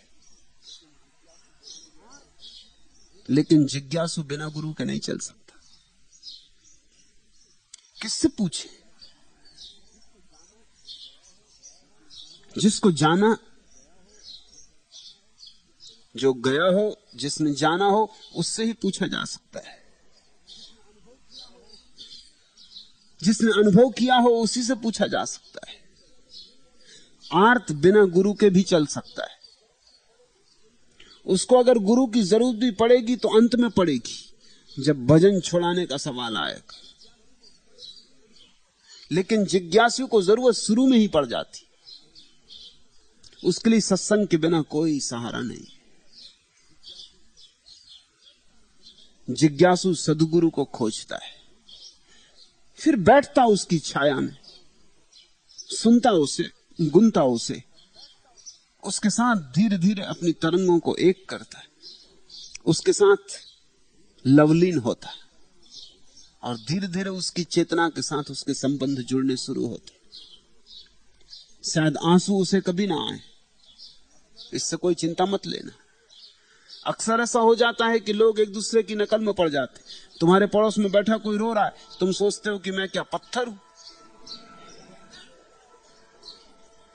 या तो ये उपाय है कि तुम सोचो क्या मैं पत्थर हूं, क्या मेरा हृदय पाषाण? मेरे पास प्रश्न आते बहुत से कि हमें क्यों नहीं हो रहे हैं इस तरह के भावों के आविर्भाव, हमारे भीतर आंसू क्यों नहीं फूटते, हम रोते क्यों नहीं? लोग तो रो रहे हैं और हम बैठे, हमारी क्या कठिनाई है? या तो ये भाव, और या फिर वो सोचता है कि आदमी जो रो रहा है पागल है, मैं ठीक हूं, ये पागल है। ये रोना भी कोई बात है? ये आदमी कमजोर होगा, ये आदमी स्त्रीण है। स्त्रियां रो रही हो तो तुम माफ भी कर देते हो कि चलो ठीक है, स्त्रियां हैं, रोने दो।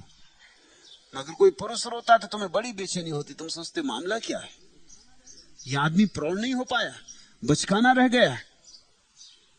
नहीं, दोनों तरह की बातें मत सोचना। न तो सोचना कि तुम पत्थर हृदय हो, और न सोचना कि दूसरा पागल है या स्त्रीण। ध्यान रखना, न तो दूसरे से नकल करना है और न अपने को दूसरे पर आरोपित करना। हम यही करते रहते, दो ही तरह के उपाय हम करते रहते हैं। या तो दूसरे पर हम अपने को आरोपित करते हैं कि मैं रोता हूं तो तुम भी रो, नहीं तो तुम पाषाण हृदय हो। और या देखो मैं नहीं रो रहा हूं, तुम मत रो, नहीं तो इसका मतलब सिर्फ इतना ही कि तुम कमजोर हृदय हो, तुम मजबूत नहीं हो, तुम में बल नहीं है, तुम निर्बल हो। ऐसी कहीं जिंदगी चलेगी? या तो ये, और या फिर ये होता है कि दूसरा रो रहा है तो मैं भी रोऊं, असली आंसू नहीं आ रहे तो चलो नकली आंसू बहाऊं। लेकिन ऐसा तो ना, अपनी भद्द तो ना करवाऊं, लोग क्या कहेंगे? दूसरे लोग शांत बैठे मूर्ति की तरह, तुम भी बैठ जाते हो मूर्ति की तरह शांत होकर। आदमी एक दूसरे की नकल करता है, इससे मैं डार्विन से सहमत होता हूं कि वो जरूर बंदर से आता होगा। और मुझे कोई कारण नहीं दिखाई पड़ता आदमी के बंदर से पैदा होने का, लेकिन एक बात जरूर दिखाई पड़ती कि आदमी नकलची है। एक सौदागर टोपियां बेचने एक मेले में गया। जब वो लौटता था मेले से टोपियां बेच के, कुछ बच गई थी टोपियां, एक वृक्ष के बरगद के नीचे उसने विश्राम किया। दोपहर थी घनी, विश्राम करने लेट गया। जब आंख खुली 2 घंटे बाद तो टोकरी खाली पड़ी थी। सारी टोपियां नदारत। उसने देखा कहीं कहां गई टोपियां।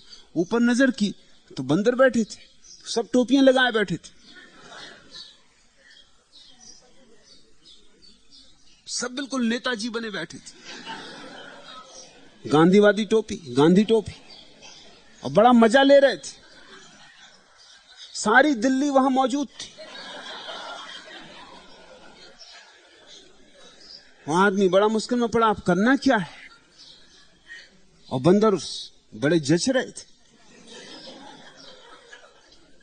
उसे एक ही ख्याल आया कि बंदर नकलची होते हैं। सिर्फ एक टोपी उसके अपने सिर पर रह गई थी, उसने वो टोपी फेंक दी निकाल के।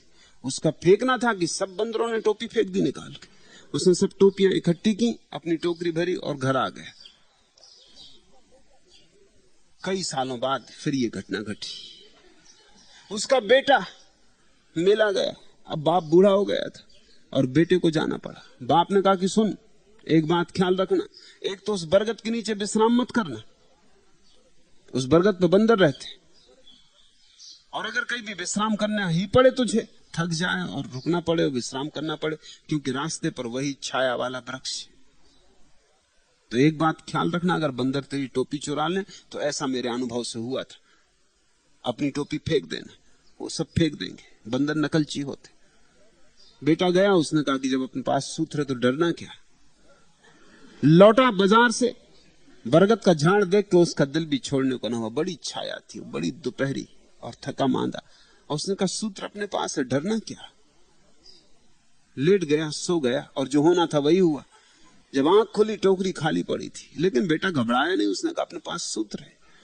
सब बंदर बैठे थे टोपी लगा के। उसने अपनी टोपी निकाल के फेंक दी। एक बंदर नीचे उतरा, वो टोपी भी लेके चला गया।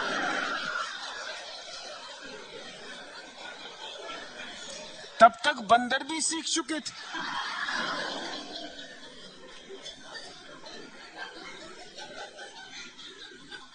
शायद ये बंदर भी वो ना होंगे, उनके बेटे होंगे।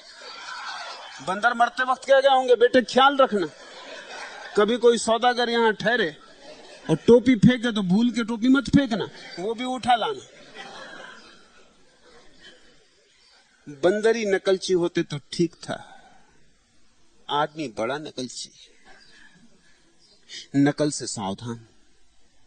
कभी भूल के किसी दूसरे के आचरण को अपना आचरण मत बनाना, अन्यथा तुम नकली हो जाओ।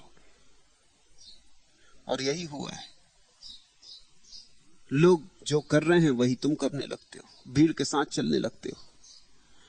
अपने जीवन को अपनी समझ से जियो, अपने जीवन को अपने स्वभाव से जियो। तो जो जिज्ञासु है उसकी आंख में आंसू नहीं आएंगे, और जो आर्त है उसकी आंखों में आंसू आएंगे। तीसरा रूप है अर्थार्थी।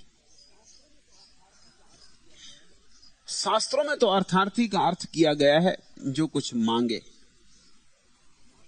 जिसकी कोई वासना हो, कामना हो, कि बेटा मिल जाए, कि बेटी मिल जाए, कि धन मिल जाए, कि नौकरी लग जाए, कि बीमार पत्नी ठीक हो जाए। मैं वैसा अर्थ नहीं करता हूं, वो अर्थ ओछा है। उससे कहीं भक्ति होती, वो तो भक्ति गुण भी नहीं है, वो तो भक्ति का धोखा है। जहां मांग है वहां भक्ति कैसी, इसलिए मैं वैसा अर्थ नहीं कर सकता हूं। अर्थार्थी का मैं अर्थ करता हूं जिससे जीवन में अर्थहीनता मालूम होती, व्यर्थता मालूम होती। इन भेदों को समझ लेना। पहले व्यक्ति को जीवन में दुख मालूम पड़ता है, स्पष्ट उसे अनुभव होता है दुख है। दूसरे व्यक्ति को सिर्फ प्रश्न उठते, विस्मय मालूम होता है, आश्चर्य मालूम होता है। तीसरे व्यक्ति को जीवन में अर्थहीनता मालूम होती, दुख मालूम नहीं होता, और न प्रश्न उठते हैं विस्मय के। सिर्फ इतना मालूम होता है कि यहां कुछ अर्थ नहीं है, किए जाओ, कुछ सार नहीं है। न यहां के दुख में कुछ सार है, न यहां के सुख में कुछ सार है। सपने जैसा है। रात तुमने सपना देखा, सपने में तुम साधु हो गए, सुबह उठ के पाया वही के वही। या सपना देखा, रात तुमने किसी की हत्या कर दी, सुबह देखा कि वहीं के वहीं। क्या तुम फर्क करोगे इन दोनों सपनों में? हत्या करने वाला सपना और साधु बन जाने वाला सपना, क्या एक अच्छा और एक बुरा? सपना सपना है, दोनों व्यर्थ है, क्योंकि कुछ घटा नहीं है, सिर्फ घटने की भ्रांति हुई। यथार्थ वैसा का वैसा है, कुछ घटा नहीं। जिस व्यक्ति को ऐसा अनुभव होने लगता है कि यहां कुछ घट नहीं रहा है, चीजें वैसी की वैसी, सिर्फ हम सपने देख रहे हैं। कुछ लोग अच्छे सपने देख रहे हैं, कुछ लोग बुरे सपने देख रहे हैं, कुछ लोग रंगीन सपने देख रहे हैं, कुछ लोग गैर रंगीन सपने देख रहे हैं। तुम्हें पता है कुछ लोग रंगीन सपने भी देखते, थोड़े ही लोग देखते, अधिक लोग तो ब्लैक व्हाइट देखते।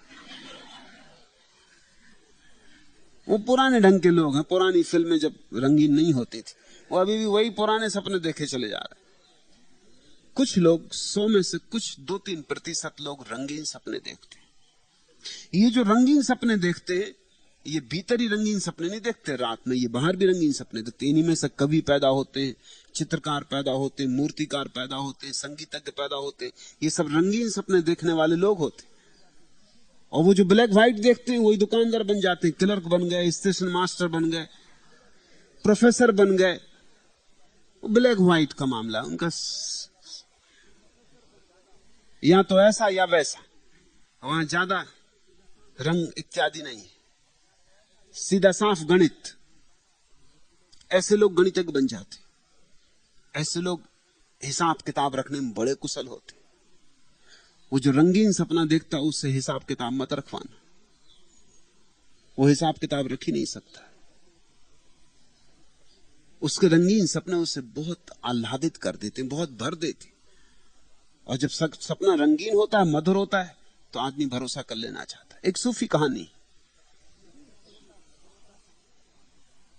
3 फकीर यात्रा को निकले।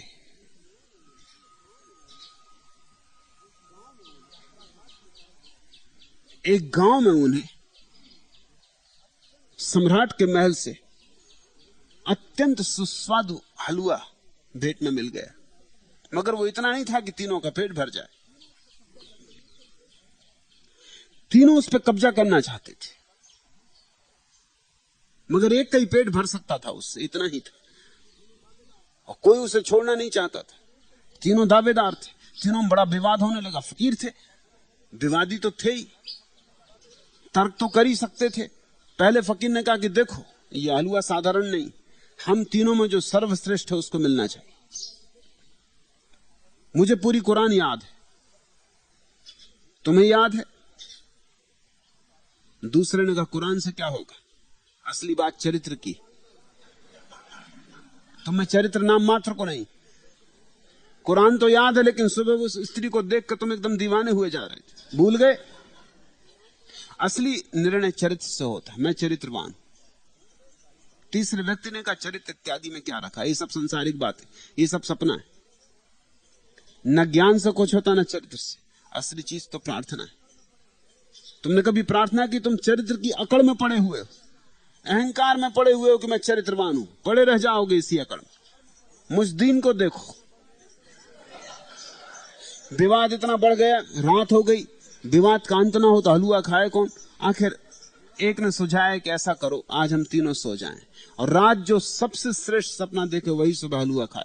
उन्होंने कहा चलो ठीक, यही ठीक, यही ठीक, दूसरा खाए से यही बेहतर कि सुबह तक टालो, देखेंगे सुबह फिर। और फिर रात एक मौका और है, सपना देखेंगे श्रेष्ठ। सुबह उठे, पहले ने अपना सपना सुनाया, उसने कहा कि मैं जब सोया तो हजरत मोहम्मद प्रकट हुए, और उन्होंने कहा कि तू ही मेरा असली पैगंबर है, मेरे बाद तू ही मेरा वंशधर है। अब इससे और ऊंचा सपना क्या हो सकता है? दूसरे ने कहा ये कुछ भी नहीं, मैं जब सोया तो खुद परमात्मा प्रकट हुआ। मोहम्मद से क्या होगा, मोहम्मद खुद ही संदेश वाहक, खुद परमात्मा प्रकट हुआ, और उसने कहा कि मैं तुझे सीधा संदेश दे रहा हूं, तू मेरी खबर लोगों तक पहुंचा।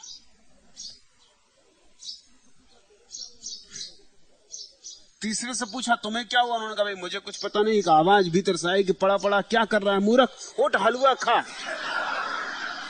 मैं तो हलवा खा चुका।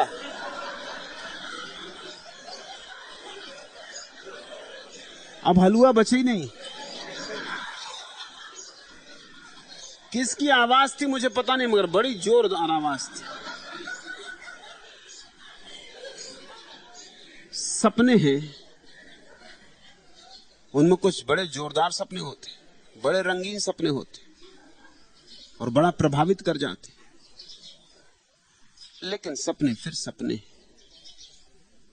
जिस व्यक्ति को यह दिखाई पड़ता है कि हां जगत में सब सपना है,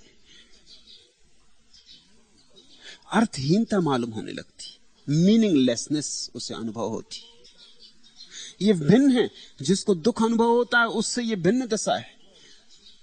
दुख वाले को तो कम से कम दुख अनुभव हो रहा है, कुछ तो सार पकड़ में आया है। जिसको अर्थहीनता मालूम होती है उसे कुछ भी अनुभव नहीं होता, सुख भी अनुभव नहीं होता, दुख भी अनुभव नहीं होता, उसे अनुभव ही कुछ नहीं होता। वो कहता सब चीजें पानी पे खींची लकीर की तरह बीती जा रही, कुछ बनता नहीं है, यह सब मजाक है, ये सब किसी परमात्मा का व्यंग है।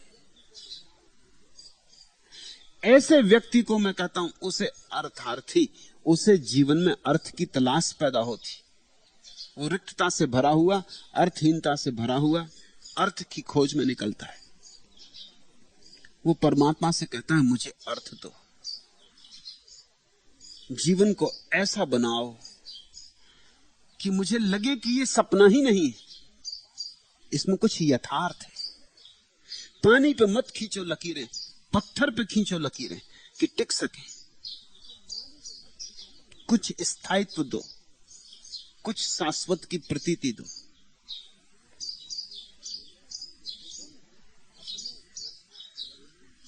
तुम अपने रंग में रंग लो तो होली है। देखी मैंने बहुत दिनों तक दुनिया की रंगीनी, किंतु रही कोरी की कोरी मेरी चादर जीनी। तन के तार छुए बहुतों ने, मन का तार न भीगा। तुम अपने रंग में रंग लो तो होली, तुम अपने रंग में रंग लो तो मैं बीती बात भुलाऊं। प्रेम रूप जीवन यौवन का सबको गीत सुनाऊं। अंतर में वह बैठ सकेगा जो अंतर से निकला। मेरी तो मेरे मानस की बोली है, तुम अपने रंग में रंग लो तो होली है। अर्थार्थी कहता है हे प्रभु मुझे अपने रंग में रंग लो। मुझे सत्य नहीं चाहिए, मुझे आनंद नहीं चाहिए, तुम मुझे अपने रंग में रंग लो।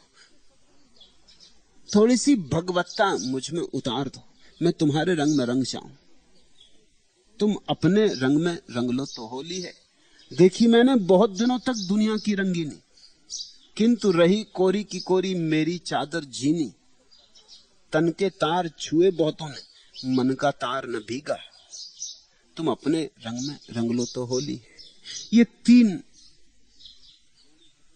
उपाय हैं गौणी भक्ति के।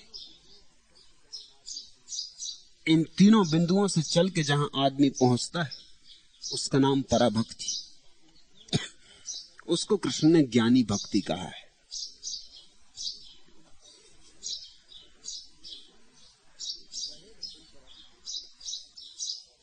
बहिर अंतरस्थम उभयम अवेष्टि सर्ववत। यज्ञ का अवेष्टि और सबकी भांति भीतर और बाहर दोनों में समझा जाता है। सांडिल्य कहते हैं लेकिन कौन अंतरंग है कौन बहिरंग, ये कहना मुश्किल है। ये निर्भर करता है भक्त पर। अगर भजन पूरे प्राण से किया गया हो तो अंतरंग हो जाता है।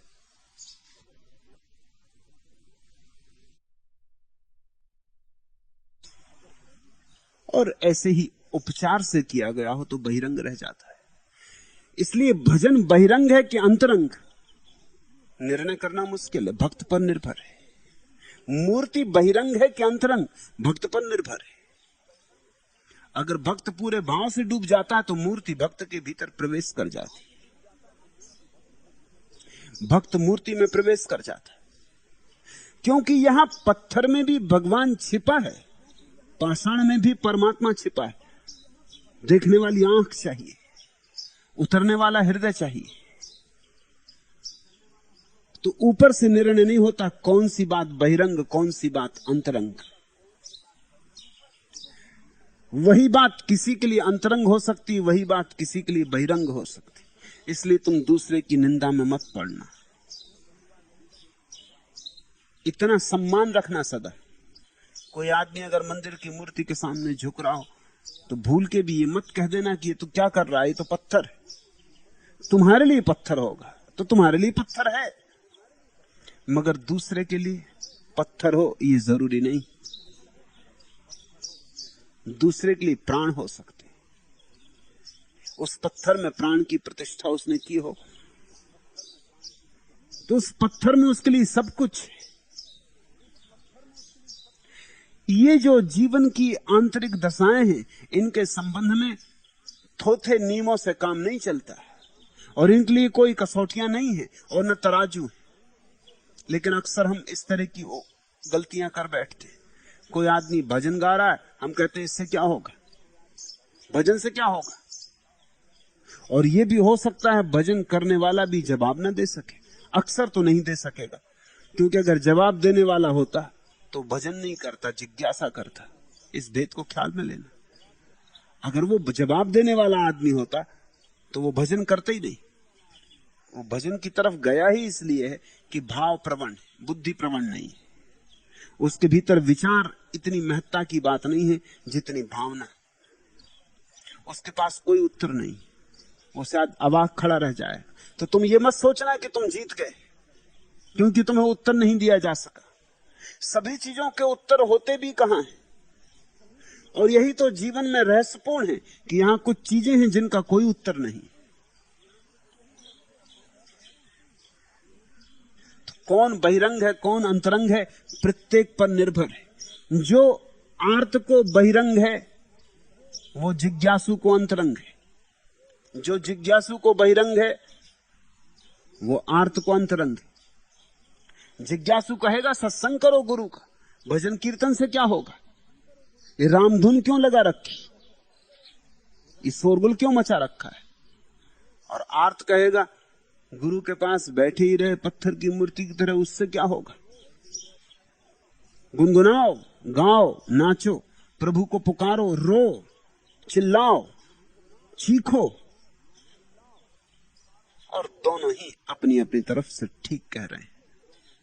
अभी तक मनुष्य जाति में इतना सद्भाव पैदा नहीं हुआ कि हम दूसरे की विशिष्टता का सम्मान कर सकें।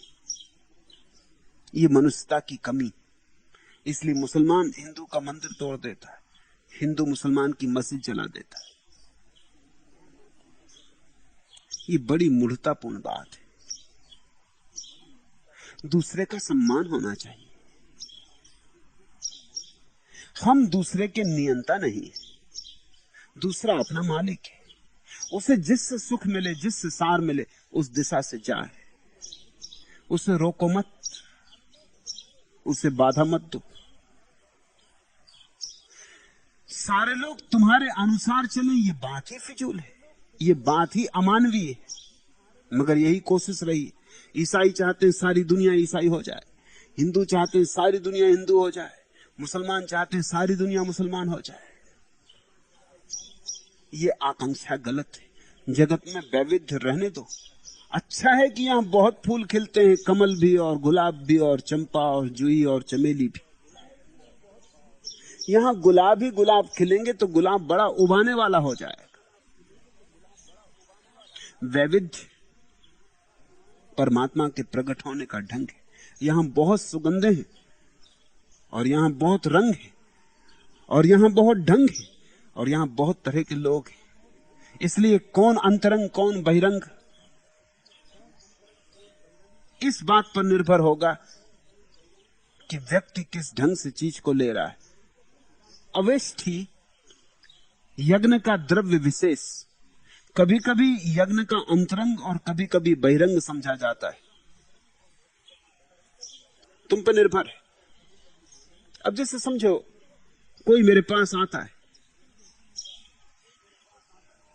और वो कहता है गैरिक वस्त्र क्यों, क्या सन्यास के लिए गैरिक वस्त्र अनिवार्य? क्या गैरिक वस्त्रों के बिना सन्यास नहीं हो सकता? उसकी बात में बल मालूम होता है,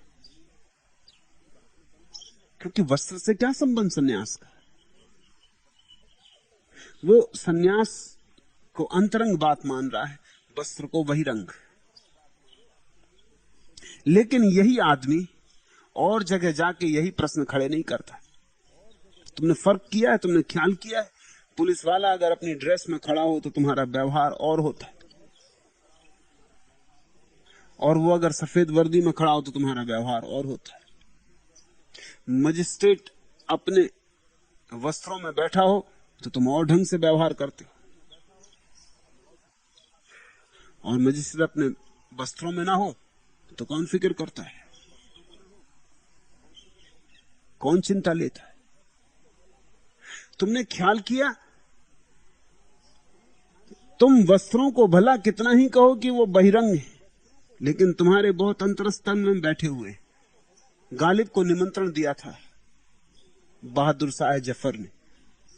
गालिब गरीब आदमी, ठीक ठाक वस्त्र भी न थे। मित्रों ने कहा भी कि मियां ऐसे मत जाओ, हम ला देते हैं मांग के वस्त्र, अच्छे वस्त्र पहन के जाओ। गालिब ने कहा लेकिन मैं जैसा हूं उधार वस्त्र क्यों मांगू? कवि की अकड़। गालिब ऐसे ही चले गए अपने उन्हीं पुराने फटे पुराने वस्त्रों में, ठेगड़े लगे, जूते भी फटे पुराने। पहरेदार ने भीतर प्रवेश ही नहीं करने दिया। न केवल इतना बल्कि पहरेदार ने धक्का देकर निकाल दिया। उन्होंने अपना निमंत्रण पत्र भी दिखलाया। उसने कहा कि बाग किसी का चुरा लाया होगा, अपने रास्ते पे लग। गालिब लौटे, मित्रों की बात ठीक लगी, उधार वस्त्र पहने, शान से पहुंचे। वही पहरेदार झुका, भीतर गए, सम्राट ने अपने पास बिठाया। और भी मेहमान थे लेकिन उन्हें अपने पास बिठाया। गालिब की कद्र थी बहादुर शाह के मन में। बहादुर शाह भी थोड़ा कवि हृदय सम्राट था। लेकिन जब भोजन शुरू हुआ तो सम्राट थोड़ा हैरान हुआ। उसने सुना तो था कि कभी झक्की होते, मगर इतने झक्की होते ये नहीं सोचा था। क्योंकि गालिब उठा उठा के बर्फियां और लड्डू पहले अपने कपड़ों को लगाए कि ले बेटा खा ले, पगड़ी को लगाए कि तू भी चख ले, जूते को छुलाए। बहादुर शाह थोड़ी देर तो चुप रहा, ये सब देखा। उसने कहा आप ये कर क्या रहे? कपड़े, जूते, पगड़ी, इनको भोजन करवा रहे हैं? गालिब ने कहा मैं तो आया ही नहीं, मैं तो धक्का देकर निकाल दिया गया। इस बार तो कपड़े ही आए,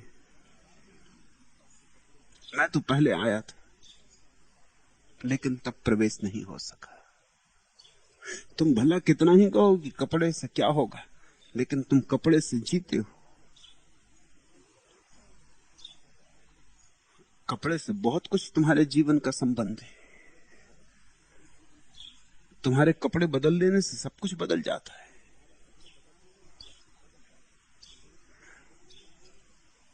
अडोल्फ हिटलर ने हजारों लोगों की हत्याएं की, और जब उसके कारागृह में लोग लाए जाते थे तो वो एक काम निश्चित करता था, सबको नग्न कर देता, सबके सिर घोंट देता, मूछें बना देता, दाढ़ी मिटा देता, सबको एक जैसे कपड़े पहना देता।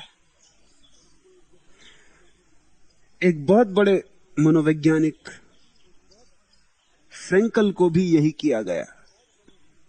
फ्रैंकल ने अपने आत्मकथा में लिखा है कि जब हम सबके वस्त्र उतार दिए गए और हम सबके सिर घोंट दिए गए, मूछें बना दी गई, हमारी घड़ियां, हमारे सामान ले लिए गए और हमें एक जैसे कपड़े पहना दिए गए, तो हम सब एक ही नगर के लोग थे। कोई डॉक्टर था, कोई इंजीनियर था, कोई मजिस्ट्रेट था, कोई प्रोफेसर था, कोई लेखक था, कोई कवि था, कोई चित्रकार था, लेकिन सब खो गए। एक दूसरे की शक्ल पहचान ही ना मालूम पड़े। फ्रैंकल ने लिखा है मैं खुद आईने के सामने खड़ा हुआ तो अपने को नहीं पहचान सका कि मैं वही हूं। हमारा व्यक्तित्व पहुंच डाला। इसलिए तो मिलिट्री में एक सा कपड़ा पहना देते, आदमी का व्यक्तित्व समाप्त हो जाता है। ये गैरिक वस्त्र भी तुम्हारी अस्मिता, तुम्हारे व्यक्तित्व को पोंछ डालने का उपाय है। अगर समझ पूर्वक लोगे तो अंतरंग हो जाएंगे, अगर ना समझी पूर्वक लिया तो ऊपर की वर्दी रह गई, फिर उसका कोई मूल्य नहीं। ये तुम्हारी तरफ से सूचना है कि मैं मिटने को तैयार, कि अब मैं अपने होने की घोषणा वापस लेता हूं,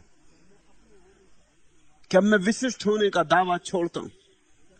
विशिष्ट होने का दावा करके देख लिया, दुख पाया। अब मैं इस विराट में एक बूंद की तरह खो जाना चाहता हूं। सब निर्भर करता है तुम्हारी दृष्टि पर।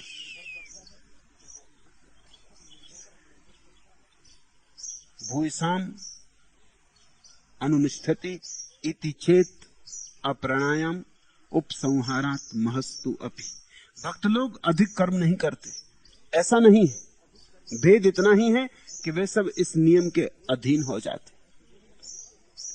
भक्त अधिक कर्म नहीं करता ऐसा मत सोचना, लेकिन भक्त कर्ता का भाव छोड़ देता है।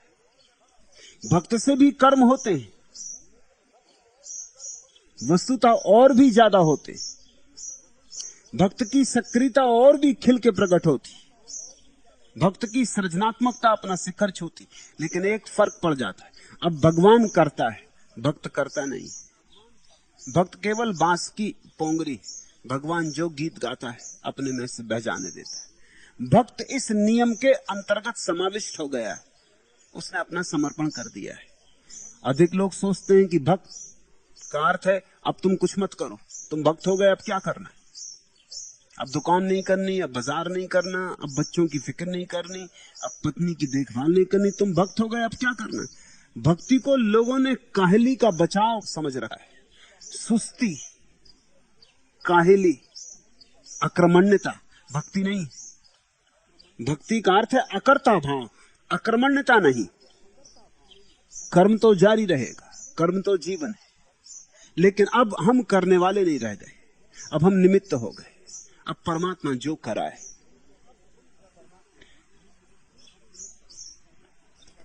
स्मृति कृत्यो कथादे च आर्तो प्रायश्चित भावात।